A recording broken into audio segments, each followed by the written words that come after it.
Dan kita lanjut lagi tentang Syekh Abdul Qadir Al-Jailani, yaitu tanda-tanda keistimewaan.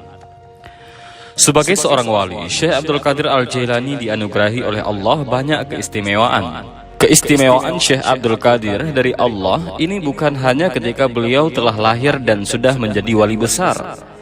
Sejak sebelum lahir pun, Syekh Abdul Qadir sudah dianugerahi sejumlah keistimewaan oleh Allah. Sejak di dalam kandungan, beliau sudah diberi keistimewaan oleh Tuhan. Karenanya, beliau tergolong manusia istimewa. Mengenai keistimewaan Syekh Abdul Qadir dari Allah, baik ketika beliau belum lahir maupun sesudah lahir ke dunia ini, bisa dibaca di dalam kitab-kitab manaqib beliau.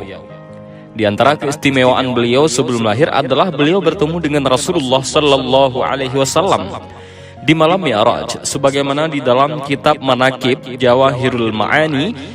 Misalnya dikisahkan bahwa waktu Rasulullah Shallallahu Alaihi Wasallam dimi'rajkan oleh Allah, beliau dipertemukan oleh Allah dengan ruh-ruh para nabi dan rasul sebelum beliau.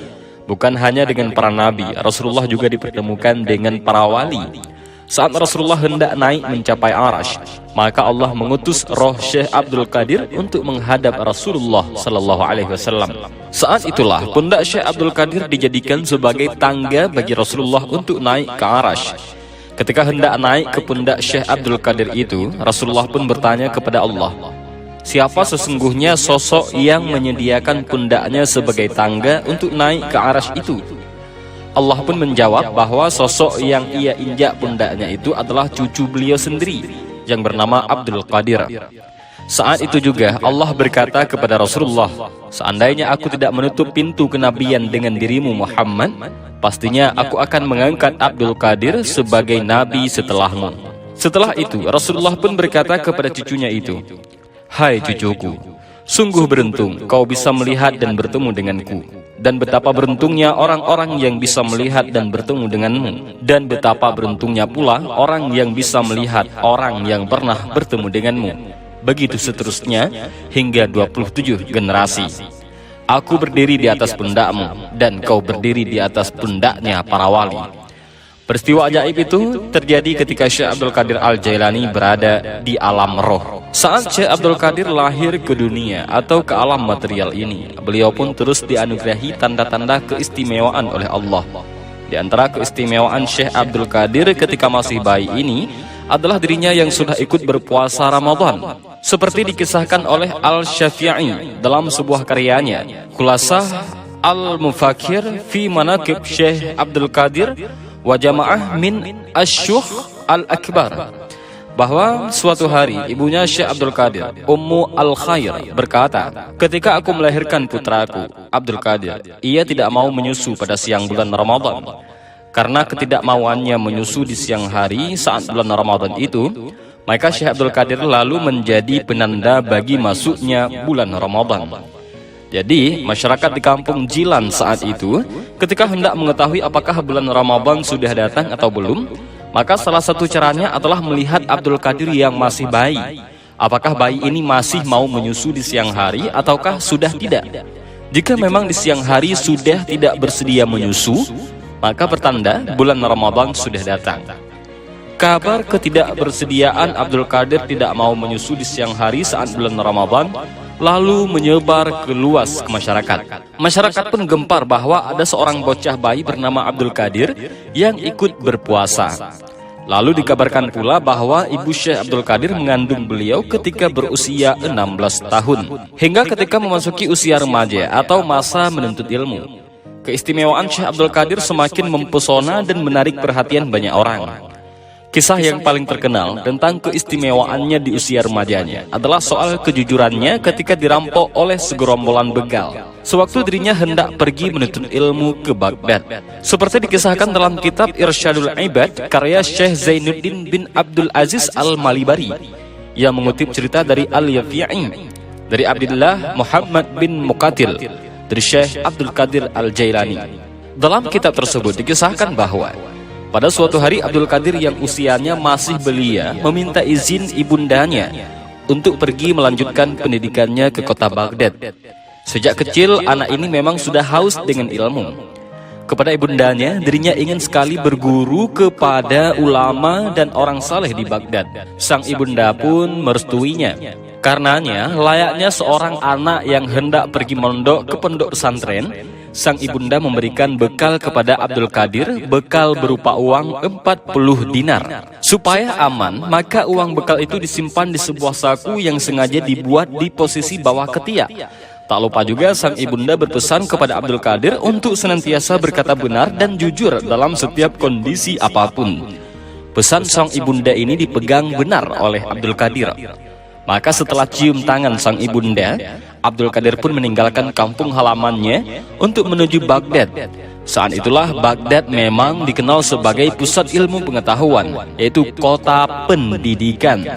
Di kota inilah tinggal banyak ulama, ilmuwan, filosof, bahkan para sufi termasuk Al-Ghazali juga hidup di kota ini dengan menjadi pimpinan Universitas Nizamiyah Baghdad. Untuk pergi ke Baghdad itu, Abdul Qadir juga ikut bersama rombongan saudagar yang juga hendak mengais rezeki di Baghdad. Pergilah, aku sudah menitipkan keselamatanmu pada Allah, supaya kamu berada di dalam penjagaannya, kata ibunda Abdul Qadir Jailani. Anak yang pemberani dan diproyeksikan oleh Allah sebagai pemimpin para wali itu pun pergi bersama rombongan kafilah. Saat itu, kendaraan para pedagang adalah onta, sehingga membutuhkan waktu yang lama untuk sampai di Baghdad. Berhari-hari, siang dan malam, Abdul Qadir bersama rombongan dagang itu melintasi padang pasir.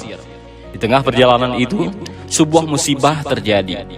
Ketika rombongan Abdul Qadir melintasi sebuah kampung bernama Hamadan, tanpa diduga muncul sekitar 60 orang pengendara kuda, menghampiri lalu merampok seluruh harta rombongan kafilah. Namun anehnya, tak ada satupun rombongan rampok itu mendekati Abdul Qadir. Hingga akhirnya salah seorang dari rampok itu mencoba bertanya kepadanya, "Hai anak miskin, apa yang kamu bawa?" "Aku membawa 40 dinar." Jawab Abdul Qadir polos, lugu dan jujur. "Di mana kamu meletakkan uang itu?" "Aku menaruhnya di saku yang terjahit rapat di bawah ketiakku," jawabnya lagi dengan polos tanpa rasa takut. Perampok itu tetap tak percaya dan mengira Abdul Qadir sedang meledeknya. Rampok itu pun segera meninggalkan bocah laki-laki itu. Hingga tak lama kemudian datang lagi salah satu anggota rampok yang lain dengan melontarkan pertanyaan yang sama. Abdul Qadir pun kembali menjawab dengan apa adanya, dengan jujur.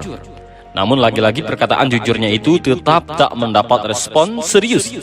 Dan si perampok itu pun langsung pergi begitu saja meninggalkan Abdul Qadir. Namun diam-diam kedua rampok itu melaporkan Abdul Qadir kepada pemimpinnya. Gombong rampok ini pun penasaran dengan Abdul Qadir. "Panggil bocah itu kemari," perintahnya. Pergilah anak buahnya itu memanggil Abdul Qadir menghadap pimpinan rampok. Wajah Abdul Qadir pun tetap tenang, tanpa ada rasa takut sedikit pun saat berhadapan dengan pimpinan begal itu. "Hai bocah, apa yang kamu bawa?" tanya pimpinan perampok itu. 40 dinar, jawab Abdul Qadir dengan tenang dan lagi-lagi dengan jujur. "Di mana kamu sembunyikan uang 40 dinar itu sekarang?" tanya rampok itu lagi. "Ini ada di saku yang terjahit rapat di bawah ketiakku," jawab Abdul Qadir dengan entengnya. Maka perampok itu pun langsung menggeledah baju Abdul Qadir. Dan benar, setelah digeledah, di bawah ketiak Abdul Qadir ada uang sebanyak 40 dinar. Saat itu juga, para perampok, khususnya pimpinannya, langsung geleng-geleng kepala melihat sikap Abdul Qadir itu. Padahal andaikan Abdul Qadir mau berbohong, para kawanan merampok itu langsung percaya. Sebab di samping masih tergolong anak-anak, Abdul Qadir juga memakai pakaian yang sederhana layaknya seorang santri. Bahkan ia nampak miskin. "Apa yang membuatmu bersedia mengaku dengan sebenarnya?" tanya pimpinan rampok kepada Abdul Qadir. "Apa karena kamu takut dengan kami?" "Tidak," jawab Abdul Qadir. "Lalu apa? Kenapa kamu mengatakan yang sebenarnya tentang uangmu ini?" tanya pimpinan rampok itu. "Ibuku memerintahkanku untuk berkata jujur dan benar dalam keadaan apapun. Aku tak berani durhaka kepadanya," jawab Abdul Qadir kemudian. Mendengar jawaban Abdul Qadir itu, pimpinan perampok itu langsung menangis. Kata-kata Abdul Qadir itu seperti sebuah anak panah yang menancap di hatinya, yang membuat dirinya dipenuhi rasa penyesalan. "Anak kecil, engkau tidak berani ingkar terhadap janji ibumu, sedangkan aku sudah bertahun-tahun mengingkari janji Tuhanku," kata pemimpin perampok itu di hadapan Abdul Qadir sambil menangis. Singkat cerita, gembong rampok itu akhirnya menyatakan tobat di hadapan Abdul Qadir. di hadapan bocah kecil yang kelak namanya harum di dunia sebagai ratunya para wali, yaitu Sultanul Aulia itu. Karena kepemimpinannya telah menyatakan bertobat di hadapan bocah bernama Abdul Qadir itu, maka seluruh anak buah perampok itu juga secara massal menyatakan hal yang sama. Semua kawanan perampok itu dari pimpinannya hingga anak buahnya yang rendah langsung bertobat. Jadi inilah keistimewaan Syekh Abdul Qadir. Sejak usia belia, ia sudah menaklukkan kawanan rampok melalui akhlak terpujinya. Dari kisah itu, ada dua hal yang penting yang bisa dipetik. Pertama adalah soal kejujuran dan berkata benar. Dan kedua adalah patuh dan taat kepada orang tua, terutama ibu.